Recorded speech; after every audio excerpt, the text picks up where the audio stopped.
Et je suis maintenant avec Charles Yvon, PDG du Parapluie de Cherbourg. Alors, c'est une PME familiale qui produit des parapluies de luxe. Vous avez repris il y a 2 ans, vous développez évidemment à l'international. Vous avez toujours eu envie de faire ça ou finalement, à un moment, l'héritage familial est trop lourd, on se dit, de toute façon, j'ai pas trop le choix? Non, à la base, j'ai plutôt une formation scientifique. Donc, ah ouais, pas rien du à tout, voir.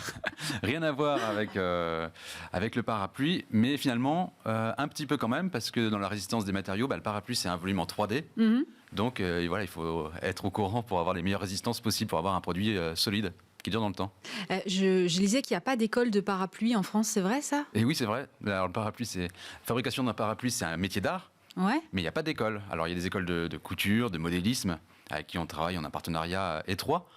Mais après, on forme les personnes en interne. Toutes les manufacturières sont polyvalentes. D'accord. Et il faut 4 ans de formation.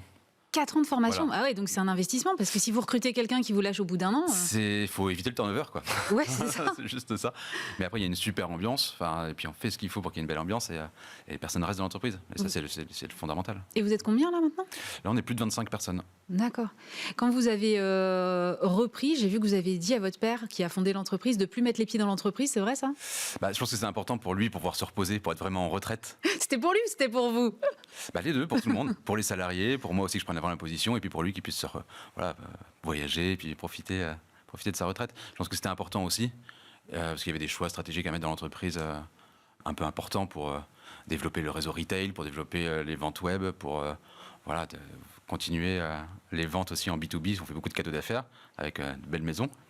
Donc fallait investir pour... Du coup, qu'est-ce que vous avez changé depuis que vous avez dans l'entreprise quand vous êtes arrivé? Alors, changé pas mal de petites choses. Ouais.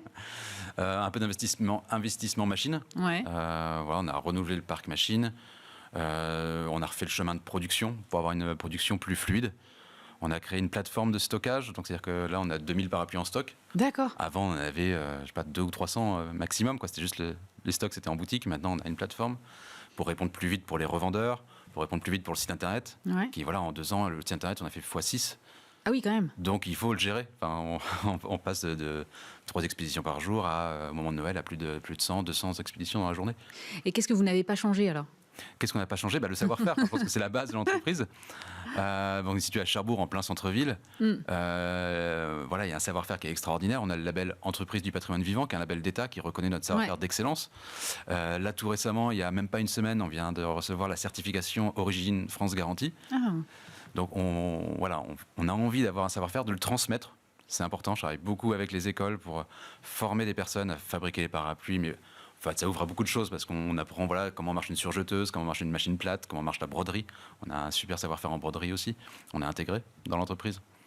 Donc, oui, parce que vos parapluies sont brodés. Là, je regarde celui qui est derrière vous. C'est ça. Il y a un blason dessus. C'est quoi? C'est le blason de Cherbourg? Alors, c'est à la base le blason de Cherbourg qui a été restylisé. D'accord. Donc, il y a les différents éléments, l'étoile pour les navigateurs, le besan d'or pour les richesses avec l'extérieur. C'était un grand port de commerce, Cherbourg, un grand port d'échange. Donc, une attache très forte avec le côté maritime.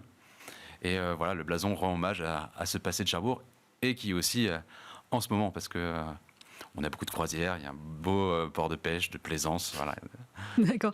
Vous avez aussi développé depuis 2011 un parapluie que je qualifierais de technologique, qui est le Parapactum, qui en fait est un parapluie de protection des personnalités qui est utilisé par exemple par des présidents de la République. Vous-même, vous étiez au salon Millipol du Qatar il y a peu. C'est aujourd'hui une vitrine pour vous, ce Parapactum? Oui, ça montre l'aspect technologique dans l'entreprise et aller au bout, voir jusqu'où on peut aller sur un parapluie. Là, vous êtes allé jusqu'où alors, par exemple? Alors, le parapluie qui est derrière moi, c'est le modèle anti-bourrasque qui résiste à 156 km/h de face. Ah oui, parce que le parapluie qui se retourne... Voilà. Ouais. Donc là, nous, c'est un peu tout le contraire. On essaie d'avoir un objet qui se transmet de génération en génération. Et le Parapactum, c'est un peu comme la Formule 1, donc c'est une vraie vitrine technologique parce qu'on travaille, c'est les mêmes process qu'en Formule 1. On allait très très loin dans le process de production et il résiste au feu, à l'acide, à des pavés de 3,5 kg pour repousser les personnes. Ah ouais, carrément. Du désarmement, des prises au sol, des évacuations. Il y a toute une formation aussi que l'on vend avec le produit et il y a des formateurs qui se déplacent dans le monde entier pour former des groupes de sécurité. D'accord. Et vous pensez qu'on peut aller sur d'autres terrains d'innovation ou finalement, là, vous avez poussé le truc au maximum? Non, on peut toujours innover, parce que les matériaux bougent, la science avance sur plein de choses, et voilà, quand on aime bien être proche des innovations, et ben, je pense qu'on va pouvoir continuer à développer le produit. Et puis c'est pas figé, enfin tout bouge, donc c'est. Vous pourriez envisager, je sais pas, un parapluie connecté sur lequel à l'intérieur, je sais pas, on verrait des images ou n'importe quoi, ou qui donnerait la météo ou...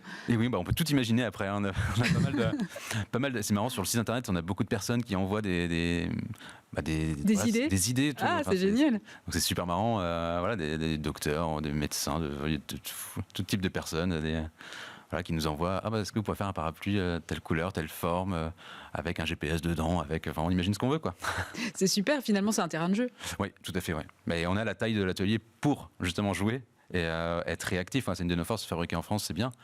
Mais voilà, le but c'est d'avoir un beau produit et d'être très réactif.